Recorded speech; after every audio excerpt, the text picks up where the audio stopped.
Rings is usually recognized as the most accomplished piece of 20th century fiction. The underdog story with such a large scale of grandeur just blew my mind. It was Star Wars all over again, but for my generation.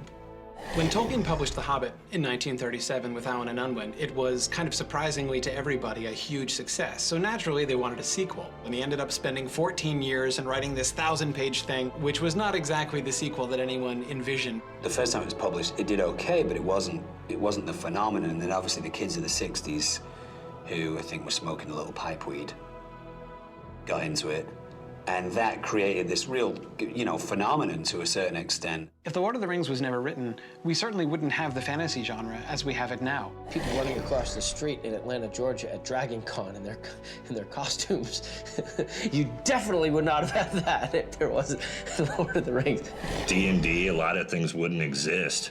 World of Warcraft wouldn't exist if it wasn't for Tolkien and Lord of the Rings. The fantasy stuff all comes from there. It's kind of the fantasy book. I think role-playing games would exist if it wasn't for Lord of the Rings, but I think they would be stupid.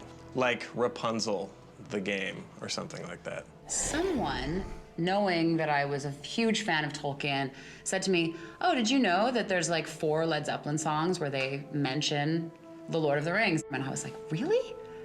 Wow, that's kind of cool. So that got me into Led Zeppelin. Obviously, when the movies came out, a whole new bunch of people started reading it, and it also crossed over into girls reading it a little bit more, because when the movies came out and they saw how beautiful Orlando Bloom is.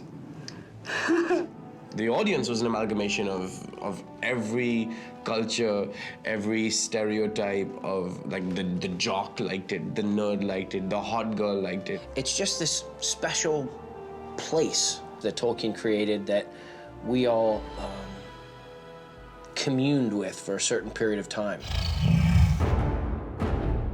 After the movie, the books became bestsellers in India. And that's what I thought was fascinating, is that it was not just a ethnocentric view of the way the world was. It was, wow, look at all these different cultures coming together to take on one evil. We were traveling with Pete Jackson, and we got off a plane in Japan, actually. And the airport was just insane, And Pete said, this must be like what Beatlemania felt like. You can feel it everywhere. You can see it in a lot of different television shows. We did an entire episode. Wolowitz finds a ring, and then we mathematically calculate that that is the one ring, and it tears us apart. To dedicate an entire episode is, we're huge fans. It's even got the Elvish engraving on it. It's not Elvish. It's the language of Mordor written in Elvish script.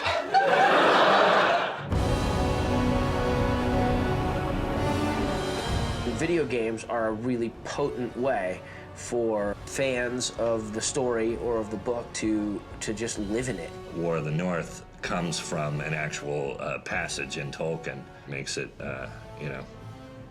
great for the nerd in me, because nerds like to get things right. It's not just made up and pulled out of thin air, it's drawn from the books, it's drawn from source material. Gandalf said that but for the actions of a few brave heroes in the north, all of Middle-earth could have fallen. We took that as the launching off point for our story. We're getting to that point now where you sort of have to start exploring new worlds. Yeah, I think it's really exciting. There are many things in the deep waters, and seas and lands may change. The War of the Ring is this massive continent-spanning war, so in that way it is something like World War II or World War I, which swept across all of Europe. What we thought we could do is go and explore another front of that war and see what was happening in another part of Middle-earth. There's a lot that was happening that was only alluded to in the books. And if this is my chance to, experience one of those tales, then I'm all about that. Quickly, tell me what has happened, but keep your voices low. There are unfriendly ears, even here in Bree. It gives fans the opportunity to kind of explore the fringes of the Tolkien world. And that is what it seems to me the developers of the game have done a really neat job of. When I was a kid, I couldn't have even imagined that one day, 30 years down the line, I would be able to actually run around in Middle-earth with the sort of graphics and the sort of level of fidelity and realization that we have today. So, video games are really the fulfillment of the promise of these types of books and types of stories.